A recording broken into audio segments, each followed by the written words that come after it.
산상설교를 계속 보고 있는데 이것이 낱개의 율법이기보다는 얼마나 하나님 앞에서 우리가 누군지 또 천국의 백성 되었다라는 것이 무엇인지를 아주 본질적으로 가르쳐주는 말씀이라는 걸 매주 경험하고 있는 중입니다. 그런 가운데 오늘 말씀은 굉장히 익숙한 말로 기억하죠. 눈은 눈으로, 이는 이로.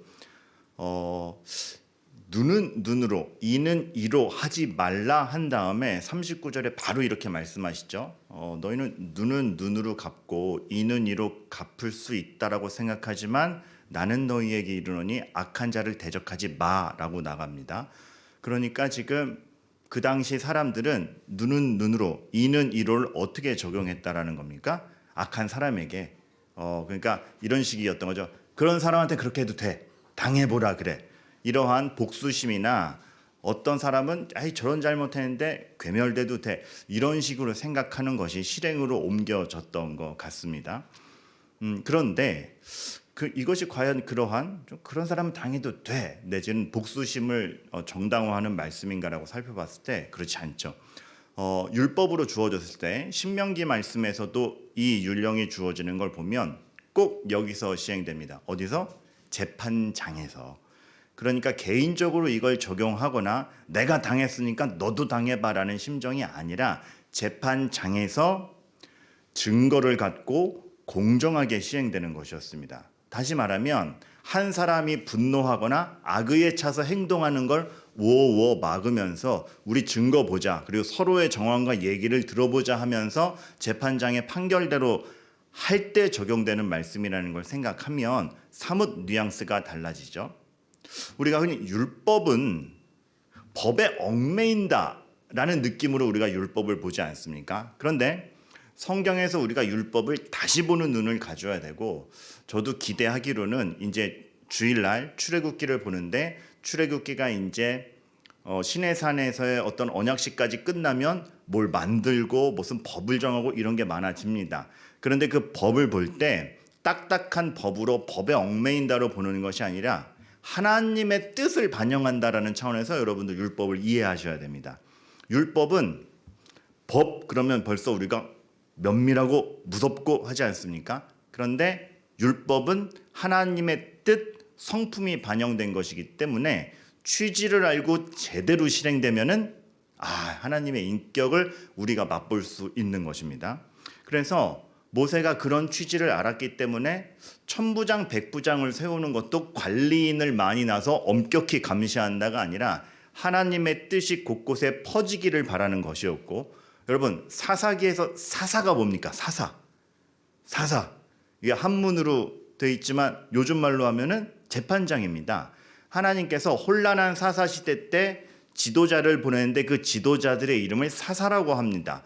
하나님의 법을 실행하는 자들. 그래서 다시 말하지만 관리하고 처단하는 사람들이 아니라, 그래서 백성들이 하나님이 뭘 하고 싶어 하시는지를 좀 전해주는 사람들이 사사였던 겁니다. 그러니 이러한 취지가 있기 때문에 솔로몬의 지혜가 하나님의 법에 얽매이는 것이지만 억울한 사람들 없이 공정하게 사람들 사이를 만들어 주듯, 재판장에서라는 말은 엄격하고 따질 것 따지고 냉정하고가 아니라 하나님의 뜻이 사람의 생각에 방해받지 않고 실현되는 것이 이스라엘에서 재판장이었던 것입니다. 그러한 가운데 거기서 눈은 눈으로, 이는 이로라는 법칙이 실행된 것은 사적인 복수심이 아니라 하나님의 뜻으로 하자. 그러니까 네가 피해본 게 있다며, 그러면 그 피해를 어떻게 받는지, 그 피해를 어떻게 변상해 주면 좋겠는지를 이 복수심과 앙심 워워 막고 우리 서로 더 다치게 하지 말고 공정하게 하자라는 뜻이었던 것이죠. 그래서 어떻게 됩니까?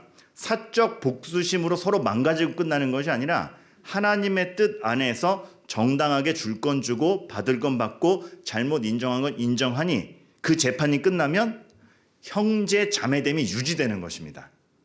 우리는 결판 나면, 그러니까 우리가 흔히 결판 났다 하면 누구 한 명 승자가 있고 한 명 패자가 있는 거 아닙니까? 그런데 이스라엘에서 결판 났다는, 그래서 미움과 악이 사라져서 다시 화목하게 됐더라입니다.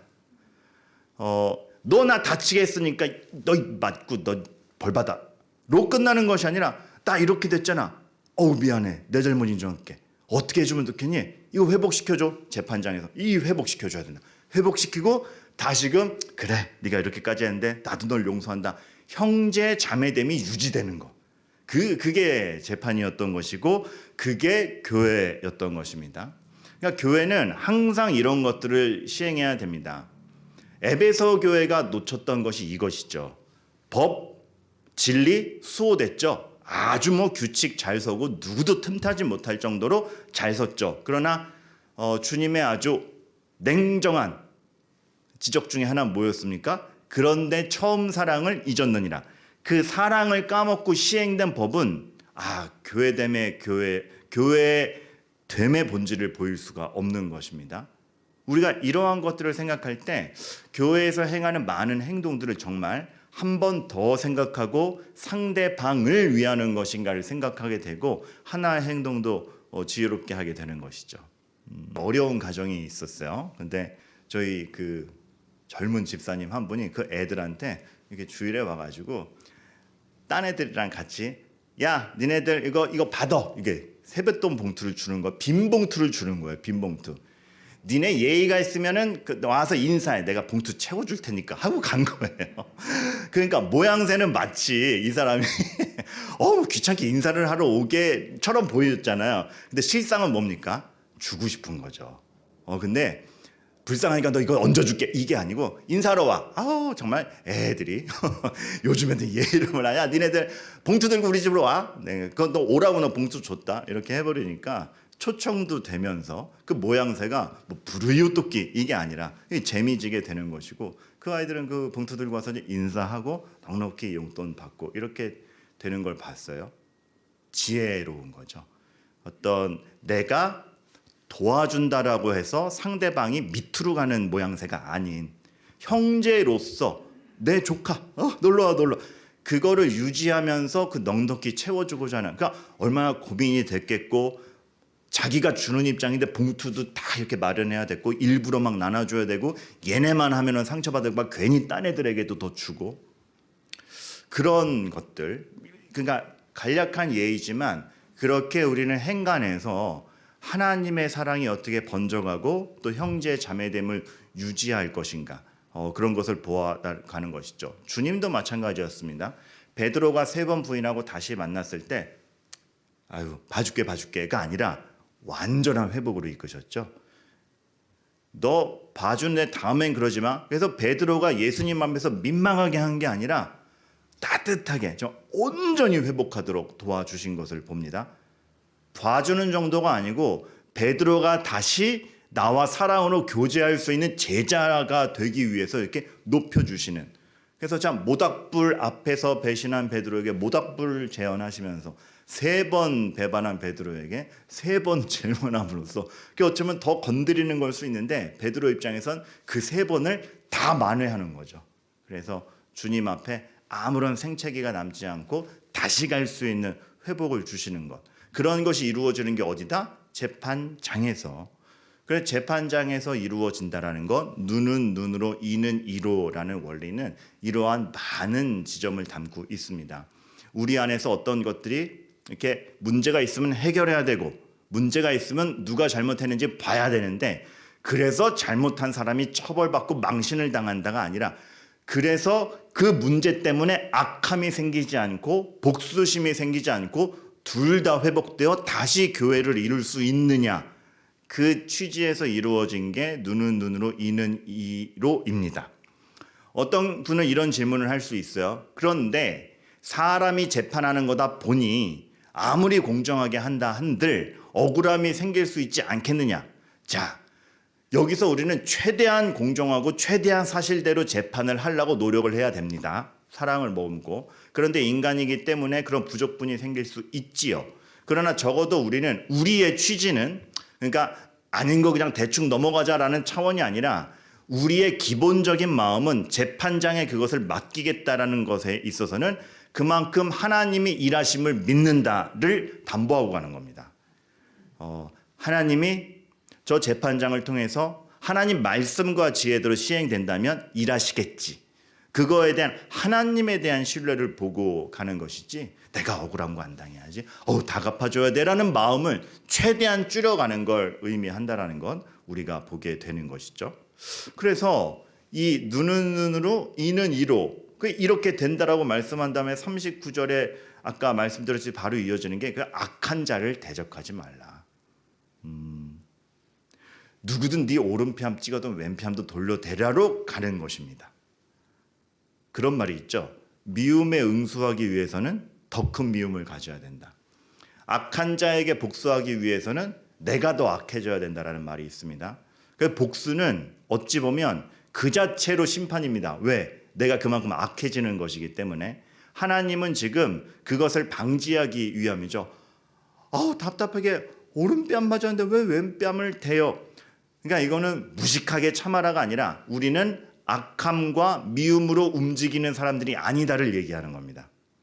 하나님 안에서 움직이며 기본 설정이 하나님을 신뢰하고 하나님의 사랑으로 판단하는 사람들이며 악함과 미움으로 움직이지 않는다라는 뜻이지 바보같이 당하라는 아닌 것입니다. 그래서 참는다, 가만히 있는다라는 의미를 말하는 것은 아니에요. 이 9절 뒤에 39절, 40절 쭉쭉쭉 보면 계속 그 예시들이 이렇게 나오지 않습니까? 오른뺨 맞으면 왼편 돌려대고 속옷 달라 하면 겉옷까지도 가지게 하고 오리를 같이 가자 하면 어떻게? 죽전까지 가라. 이 말하지 않습니까? 더 멀리 가라. 환전거장 더 가라. 이 되는 거 아닙니까? 그게 아까 얘기했지만 그냥 바보같이 가만히 있어 참아줘 이것이 아니라 상대방이 생각지 못했을 전혀 다른 적극적인 행동을 하라는 겁니다. 그러니까 우리의 태도와 우리의 결심과 우리의 행동은 상대방이 예상하는 범위 안에서 복수와 사람의 심정과 이거 했으니까 이거 이 정도 차원에서 생각되는 사람들이 아니라 맞았는데 왜 왼뺨을 돌려줘? 하나 뺏기기도 싫은데 왜 두 개를 줘야 돼? 억지로 가자 하는 사람들 왜 더 잘해줘? 라는 이해관계를 더 넘어선 상대방이 생각지 못했을 전혀 다른 적극적인 선으로 행동할 수 있어야 된다. 그걸 말씀하고 있는 겁니다. 악을 악으로 갚지 말고 선으로 악을 이기라. 요셉의 고백. 형들이 나를 버렸으니 더 큰 복수로 돌려준다가 아니고 하나님이 악을 선으로 바꾸사 다 살리자. 그 포용이 어디서 나오냐라고 했을 때 형들이 전혀 생각지 못했던 다른 적극적 행동이 나온다라는 것이죠. 다시 정리합니다. 바보같이 당하라 참아줘가 아니고 훨씬 적극적인 선으로 악을 덮어버리라는 뜻으로 이런 예시를 주신 겁니다. 그러니 오늘의 말씀은 소극적 인내를 얘기하는 게 아닙니다. 그냥 당한 만큼만 그 이만큼 가라 보면 더 가. 소극적 인내를 넘어서서 적극적 창조로 가라는 것이죠. 이 상황에서 하나님의 뜻이 적극적으로 펼쳐지기 위한 너의 선택은 무엇이냐? 단지 나를 방어하고 단지 나는 안 그래서 넌 그랬지 상대방을 적발하는 거 이상으로 잘못도 잘못대로 처벌을 받지만 그 잘못한 사람이 회복할 수 있고 형제관계를 유지하며 그러면서도 하나님의 뜻을 나타낼 수 있는 그 적극적 창조성이 무엇이냐 묻고 있는 것이죠. 그러니까 오늘 말씀 되게 멋있죠. 주님이 원래 재판장에서 그 법을 시행하라는 게 이런 취지였는데 그걸 오해하고 복수법으로 쓰던 그 당시 사람들에게 굉장히 신랄한 그리고면서도 이렇게 감탄이 일어날 수밖에 없는 묵직한 말씀을 해설을 주시는 겁니다. 바울과 간수, 여러분 우리 잘 아는 말씀 아닙니까? 간수 입장에선 문이 열렸네? 다 도망갔겠구나. 바울의 입장에서는 그 도망감이 그냥 정당한 일입니다. 열렸는데 도망가면 되지. 근데 거기서 적극적 창조를 이루어내죠. 내가 도망가면 그 당시 법에 감옥에 있는 사람이 도망가면 간수가 목숨으로 갚아야 되는 것. 그러니까 도망가면 뻔히 압니다. 간수가 처벌받겠구나. 도망갈 기회가 생겼지만 적극적 창조를 이루어내서 도망가지 않음. 간수가 나는 죽었구나, 자결을 해버리는 게 낫겠다라는 생각을 할 정도였는데 우리는 가지 않았다. 상대방이 생각지 못한 전혀 다른 적극적 행동이 나온 것이죠. 그러니 간수가 당장 묻는 것이죠. 어찌 그럴 수 있지? 당신들은 뭐지? 당신들이 가지고 있는 생각과 진리는 무엇이지? 집으로 데려가서 무엇냐? 복음이 선포되고 이것이 바로 하늘나라의 법이다라고 했을 때 믿음으로 반응하고 오늘 너와 내 집이 구원을 얻으리라. 이렇게까지 가는 것이죠. 그러니까 바울의 행동은 뭐 야가 빠지지 못해서, 기회를 이용하지 못해서가 아니라 생명을 생각하는 겁니다. 여기서 어떻게 도망갈 기회가 주어졌기 때문에 싹 도망가자가 아니고 이 상황에서 무엇이 사람을 살리고 나도 하나님의 사람답게 행동하는 것인가. 그런 신중함과 겸손함이 항상 있는 것이 바로 우리의 인생이라는 겁니다. 그러고 보니까 오늘의 말씀, 또 눈은 눈으로 이는 이로 갚으라 하였다는 것을 너희가 들었으나 나는 너에게 말하기를 악한 자 대적하지 마. 오리 가자 그러면 심리를 가, 겉옷을 가자 그러면 속옷을 가. 이런 생각이 드는 겁니다. 와, 주님은 이 말씀을 다시 해석해 주시면서 얼마나 많은 것들을 변하길 바라셨을까. 우리가 믿음이 있다라는 것, 하나님의 사람이라는 것을 딱 두고 얼마나 많은 것을 변하기를 바라셨을까. 여러분, 모든 법이 법을 딱 제정할 때 인간의 이기심으로 제정되면 제정하는 사람에게 유익이 오게 법이 제정되기도 하죠. 악한 경우에는. 근데 하나님의 율법을 보면 자신을 위한 건 없어요. 하나님의 율법대로 시행하면 뭐 시행을 해서 하나님한테 물질이 많아진다, 하나님의 권세가 더 높아진다, 그런 거 아니고 하나님은 이미 충분하시고 누가 증명해 주지 않아도 스스로 자신의 권세를 증명할 수 있으실 뿐인데 그 법은 왜 만들고 우리를 그 법 속에 두느냐라고 했을 때 그 법을 지키면 이득이 하나님께로 가는 게 아니고 지키는 사람에게 가는 겁니다. 지키는 사람이 멋있어지고 원수까지 사랑하는 사람이 적 없이 살아가게 되고 모든 걸 아름답게 보게 되고 그 삶이 하나님의 역사를 더 누리게 되고, 그러니까 하나님의 법이라는 건 우리를 올가매는 게 아니고 너무 우리를 더욱더 행복으로 이끌고 가게 되는 것이죠. 근데 우리는 그거에 비해서 너무 내 기준, 나의 판단 이런 것으로 이렇게 올가매고 있는 것이 아닌가. 나의 것을 버리지 못하고 더 평안하고 하나님의 시야로 아름다운 것들을 이렇게 보아가는데 방해받고 있는 건 아닌가 생각이 듭니다. 카툰 하나가 생각이 나요. 카툰인데 두 사람이 가요. 근데 한 사람은 보는 사람마다 보는 것마다 와 멋있다, 잘생겼다, 와 예쁘다 그래요. 근데 한쪽 사람은 저게 뭐가 잘생겼어, 저게 뭐가 예뻐 이러고 다니는 거야. 그러더니 한쪽 친구가 보는 것마다 예쁘다 그러니까 비웃는 거야. 너 눈 되게 났다. 그러니까 그 말 듣자마자는 얘가 미련해 보이죠. 무조건 예쁘다, 무조건 잘생겼다 한 애가 되게 미련해 보이죠. 그리고 얘가 좀 세련된 눈을 가진 것 같죠. 넌 왜 이렇게 눈이 났냐? 핀잔을 주는데 이 다 예쁘다 그러는 사람이 딱 한마디 하는 겁니다. 넌 눈 높아서 참 좋겠다. 근데 네가 보는 세상이랑 내가 보는 세상이랑 누가 더 아름다울까? 나는 지금 행복하게 다니는데 너는 불평하면서 다니잖아요. 누구 인생이 더 행복할까? 낮은 눈으로 살란다. 그 카툰 뭘까요? 갑자기 지금 생각나. 근데 우리 시야가 그래야 된다라는 거죠. 하나님이 역사하시는 세상, 하나님의 형상, 하나님이 구원으로 이끌고 가는 역사 안에서의 교회, 우리가 무슨 투정과 무슨 복수심과 무슨 사적 판단으로 볼 겁니까? 하나님의 눈으로 그 아름다운 것들을 오히려 찾아내야죠. 얼마나 많은 것들이 변하길 바라셨을까? 얼마나 그 하나님이 묻어둔 아름다움을 보게 하기 위해서 오늘 이 말씀도 주시는 걸까? 근데 여러분, 여기까지는 오늘의 주제가 명확하며 산상설교를 하는 데 있어서 이런 주제를 던지는데 저는 한치의 망설임도 없습니다. 근데 문제는 뭐냐면 앞으로의 숙제고 앞으로 다른 성경 강해를 통해서 이런 부분이 다루어질 기회들이 있을 겁니다. 특히 서신서에서 뭐가 문제냐면 대원칙이 이건 건 알아요. 그리고 우리가 이러한 삶을 견지해야 되는 거 알아요. 문제는 뭐냐면 세상이 점점 악해지고 복잡다단해지다 보니까 이러한 하나님의 눈으로 용서와 은혜로 살아가려고 하는데 그 용서와 은혜를 이용하는 사람이 있다라는 것. 거기서 우리는 어떻게 할 것인가?